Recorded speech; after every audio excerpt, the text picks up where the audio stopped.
Fishport, Paluto. Ari guys. Diri kami sa number 24 na Pungko. Damo tawo.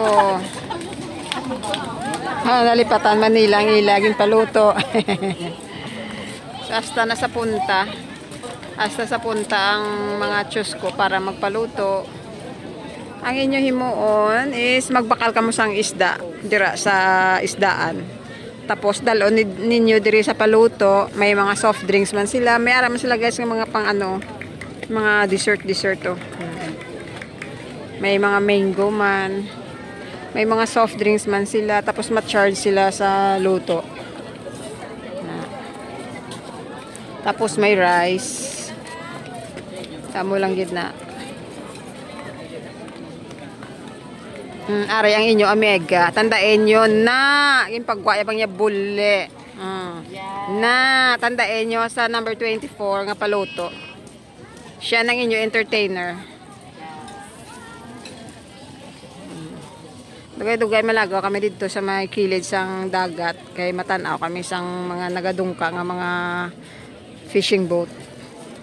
Kag maagi kita sa may punta, kay tawhay da sa punta. Andiri malang damo guys tawo diri sa may atubang gid balaw na. Ang dito sa punta kay dahulong don abi. Siguro ang iban nga puno-puno nga nga wala bakante dito sila sa punta. So kung may bakante diri sa atubang, diri ang iba nagakaon kay mas lapit lang sa parking area, arang parking area sa Pihak. Dito sa Pihak sa dalan, pwede man dito ka park dito nga banda. Kay kaagi man kami sang una, dito kami nagparking sa dito nga way oh. Pwede man siya.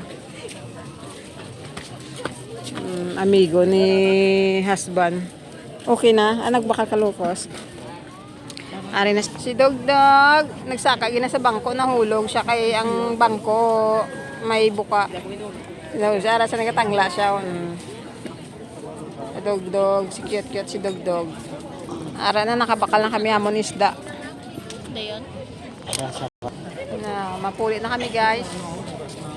Tapos na kami sa Hanenda.